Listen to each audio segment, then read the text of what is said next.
Hello, it's Charles and welcome back to my channel. But if you haven't been here before, yes, as I just said, my name is Charles and yes, welcome to said channel.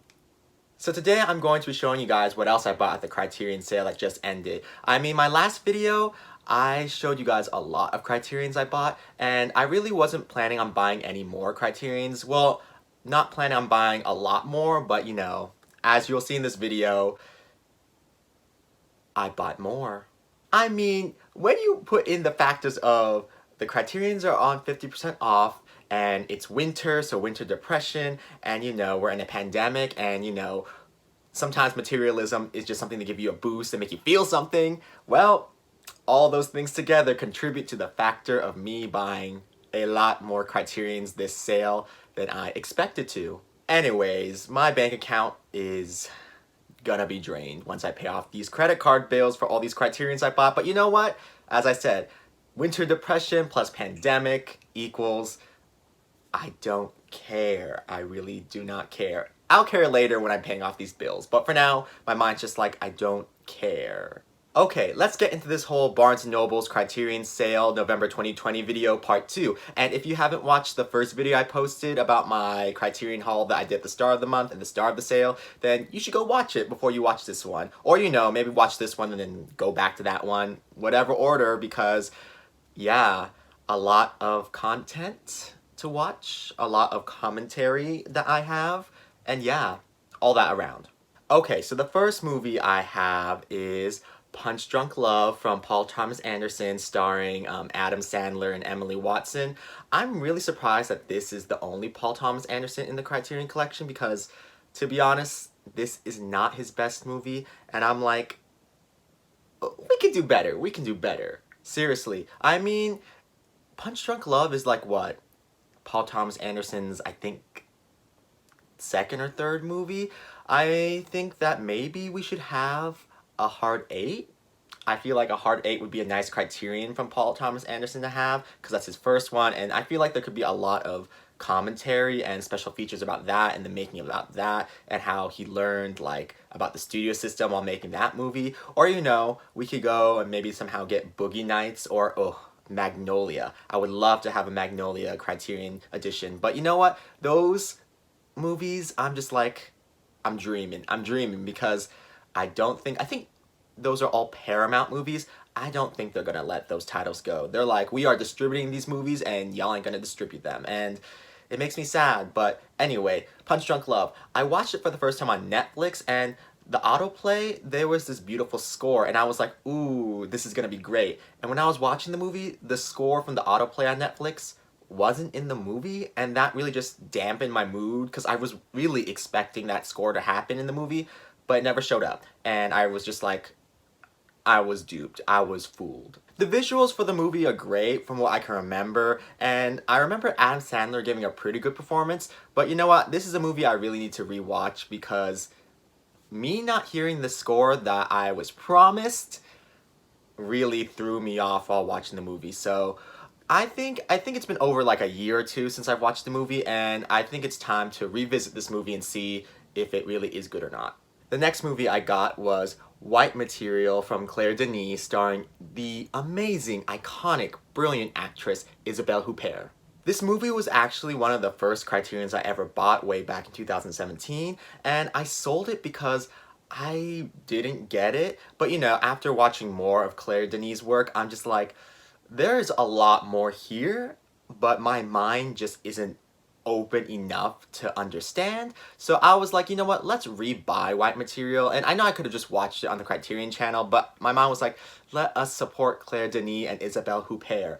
And yeah, that's why I rebought it, and hopefully it's better than I remembered, and hopefully I can comprehend more about it. But yeah, I was just like, let me get this. So the next movie I got was the iconic, and I really mean iconic movie, Moonstruck. Moonstruck. La Luna.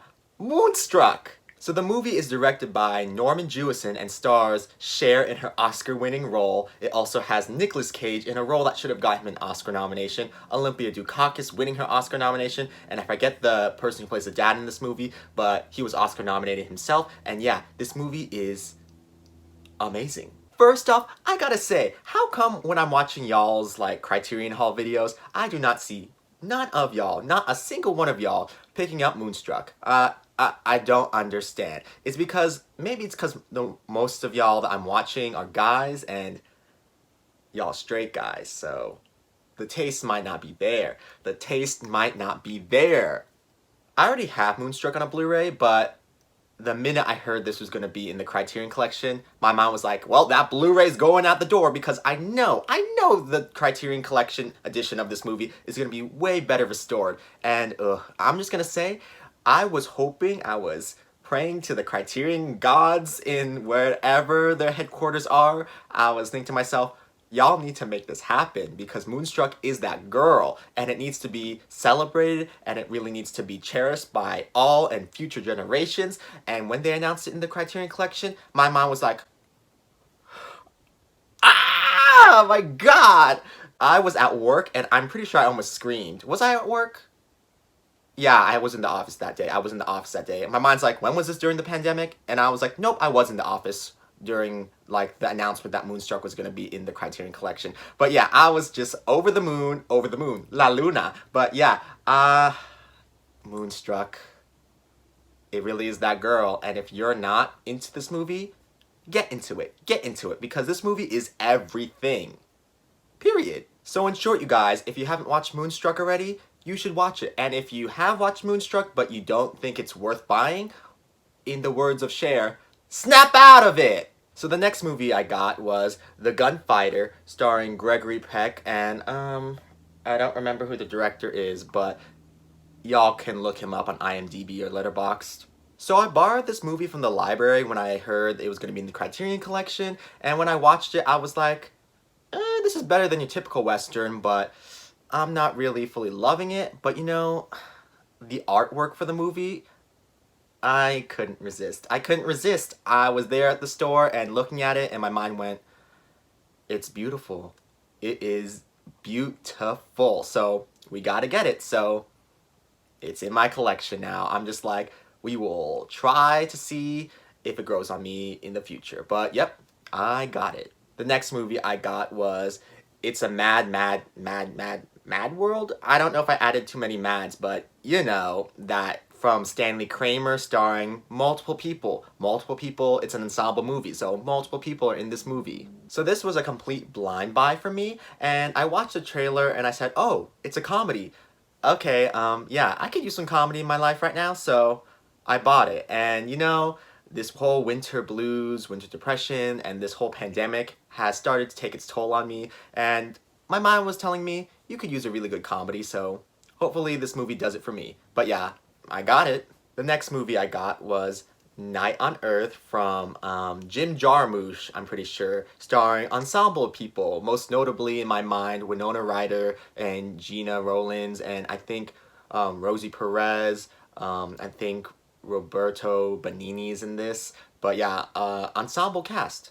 So this was another blind buy for me, and my mind's just like, I'm not the biggest fan of Jim Jarmusch. I mean, I love Only Lovers Left Alive, but on the other end of the spectrum, I really didn't like Ghost Dog, which just was released on Criterion, and those are the only two movies I believe I've seen from Jim Jarmusch. So far I'm like, he has one good, one bad for me. And my mind said, let's look through the Criterions he has in the Criterion collection, and out of all of them, I was like, this one seems to be the one that most likely will connect with me. So my mom was like, hey, how could you go wrong with a movie with Winona Ryder and Gina Rowlands in it? So I got it, and hopefully it's good. Okay, so the next movie I got was Old Joy from Kelly Reichardt. I'm pretty sure that's how you say her name. But yeah, this is the only movie that I haven't seen from her, so my mom was like, why not just get it? I heard it was good and it takes place in Oregon, and my mom's like, hey, that's one state away from me, so maybe I should just pick this up and watch it. So yeah. Once again, this movie is a blind buy, like I said the other two were, and it's short. I'm pretty sure this movie's only like an hour and like 20-ish minutes long, and okay, hopefully this packs an emotional punch. The story's about two friends like going on a camping trip or something together after one of them is about to have a kid with his wife. I think that's the story. And yeah, I heard it's good, so hopefully it's good. So the next movie I got was M from Fritz Lang. Lang? Yeah, Fritz Lang. I'm pretty sure that's the director's name. I've seen this movie before, like I think a year or two ago, and when I watched it, I was like, this is good, but not mind-blowing for me. But you know what? As I said, that was like a year or two ago, so my mind could change and I could really love this movie now. So I bought it and hopefully it is really good. I mean, the guy on the cover, I forget his name, but he's in a lot of old movies. The movie that I like remember him the most from is Arsenic and Old Lace from Frank Capra, which that movie should have a Criterion edition as well. But this guy just seems like off, but in a good way. So when I watch old movies and I see him, I'm just like, yeah, you go off, man. Really quickly, I looked up what the actor's name is, and his name is Peter Lorre, one of the two, and I'm just like, he really was giving me Igor vibes. Every time I watch him in an old movie, I'm like, you were serving me Igor vibes, but in a good way. So the next movie I got was Roshaman, and this is iconic Kurosawa, and I just had to have it. I don't know why it took me so long to get it, but I got it.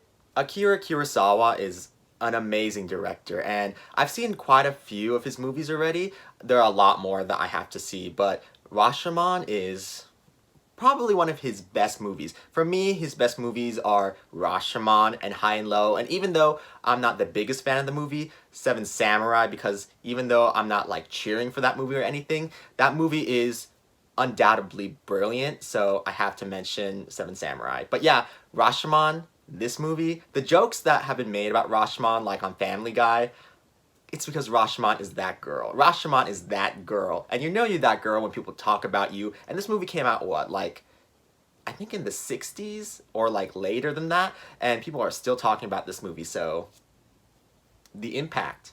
The next movie I got was Kiruneku. Ooh, the shininess of this in the light. But anyway, I got Kiruneku. Oh, can you see her?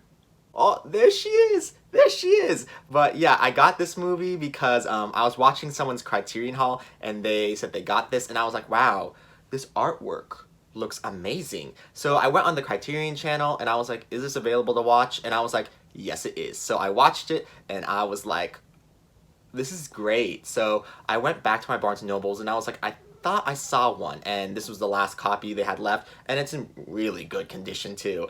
And I snatched it right up. I was like, yep, you're coming with me, cat movie, Black Cat. Yeah, Black Cat. That Black Cat. Black Cat is what this like translates to. I'm starting to lose my mouth. The next movie I got was The Earrings of Madame De from Max Ophius. I'm pretty sure Ophius is how you pronounce his last name, but I watched this like years ago and I thought it was great and I've been waiting to buy it, but all the packagings I've seen were in such banged up condition, but this one is in pretty good condition. So when I saw it, I said, we gotta buy it. So yeah, if you haven't seen this movie, you should, because it's about a love triangle and it's kind of sad, but still pretty great. So give it a try if you haven't watched it yet. The next movie I got was The Irishman from Martin Scorsese, starring Robert De Niro, Joe Pesci, and who's the last one? Al Pacino. You know, when it comes to Al Pacino, my mind's just like, oh yeah, Al. Every movie he's in, I'm like, who is he? Al Pacino. I don't know why I'm not the biggest fan of Al Pacino, but I'm not.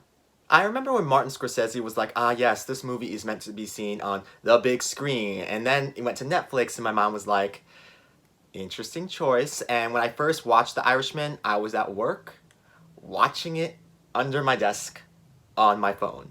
And I watched 2 hours of The Irishman on my phone at work, and I was not a fan of what I was watching. Maybe it's because I was watching it on my phone at work. But, you know, I watched the last hour of the movie at home, and I got home, and I put it on the TV, and still I was like, rah, rah, rah. But still, my mom was like, this is good, but, you know, it's not exciting me. But that's why I bought it, because I was like, now that I've bought it, I will force myself to rewatch it, because it's been on Netflix for over a year already, and my mind has not been strong enough to return to it, because it's over 3 hours long, and now that I own it, my mind's like, well, gonna watch it again, so yeah. Oh, y'all thought I was done. Y'all thought I was done. Well, no, I'm not done. In fact, we're at the halfway point right now. Yep, I am that crazy and bought too many Criterions in the second part of this haul. But you know what? While we're at the halfway point, I'm just gonna say, you should subscribe to this channel if you like people who talk about movies. I also do music reactions. I talk about anything else I want to talk about because it's what? My channel. So yes, so you know, subscribe, and if you like this video, like it because it helps, and all that jazz. All that jazz. Great movie from the Criterion collection. Watch that movie too. So all these other Criterions I'm about to show you, I already opened them and I put some of them on like the shelf already, but I'm just gonna have to pull them down. So yes, this is gonna be very interesting. The next movie I have is Funny Games from Michael Haneke, and this movie is so twisted. It really is a polarizing movie. I'm pretty sure this is still available to watch on the Criterion channel because that's how I watched it. I watched it on the Criterion channel, and safe to say, this movie really frustrated me, and I know what the movie's trying to say about violence and us as an audience trying to consume this violence and expecting things to go a certain way, and it's kind of like pushing us to see how far we are willing to watch. And my mind's like, I just don't think it was violent enough to make the point that you were looking for. But still, I think it's worth revisiting too. And yeah, I'm gonna watch it eventually again and see if my feelings grow, because I'm pretty sure I gave this like a 3 out of 5, because when I watched it I was like, I didn't feel like it was strong enough, but we'll see how I feel when I rewatch it. The next movie I got was Come and See, and I heard that this movie is like one of the most horrific movies you could ever watch. Not because it's scary, but because of the imagery in it. And yeah, my mind's just like, am I ready? Am I ready to have my mind obliterated? No, because when I watched the trailer, my mind said, I feel sick already, so we'll see how it goes when I finally watch this. So the next movie I got was War and Peace. Oh, there we go. That way it doesn't get glare. And yeah, I have never seen this movie before. It is in Russian, and I think it's like 6 or like 7 or 8 hours long. But my mom was like, I heard it's great, and I'm a fan of cinema, so I will watch it if it is good. So here I am, and I bought it because my mom was like, you watch things when you own them, so my mom was like, yeah, I will buy it. So now the time is ticking for me to watch this. This and Come and See, my God. Brain is going to explode when I watch these two movies. The next movie I have is Tampico, and this movie I saw on the Criterion channel for the first time, and safe to say it is basically food porn. But at the heart of it, it's a really nice and sweet story about a woman trying to make her like noodle restaurant the best it can be, and it kind of is like a Western too in a sense. I can't describe why because I can't really remember why, but I know it has like this kind of Western flair to it. But yeah, it's really good, and as I said, food porn. I'm pretty sure at one point there was like a squid, and someone put a squid on like a woman's like stomach and then put like a cup over it or a bowl, and then it was just like squirming around everywhere. This movie was kind of wild at times, but you know what? It's great and it's a fun time. So if you haven't seen this movie, you should go check it out. The next movie I got was Merry Christmas, Mr. Lawrence, and I heard that this was a pretty good like POW kind of movie from World War II. Like I'm not, nope, yeah, this movie wasn't made during World War II, but it's about World War II, like prisoner of war camps, and you know, it has David Bowie in it, so my mind said, let's check this out. This is also on the Criterion channel, but you know, it's been on my like queue forever, so my mind said, if we buy it, we will be forced, once again, like I said about War and Peace, I will be forced to watch this because now there are like 2 incentives for me to watch it. So I bought it, and yeah, hopefully this is good. I'm gonna watch it this month because it's Christmas now. It's December time, so I'm gonna watch this. So hopefully it's a good Christmas movie. Maybe. The next movie I got was The Blob, and I honestly only got this movie because when I was watching War of the Worlds, my mind said, you know what would be a good double feature with this? The Blob, which is also in the Criterion collection. So I was like, I'm gonna get this. This movie is okay. It's fine. It's a B movie, and my mind watching the whole time was like, The Blob, can you not move faster? Can you not kill more people? I mean, my god, it was kind of boring watching like it just scare these teens and them getting away. My mom was like, can you kill some of these people, like at least some more? Seriously.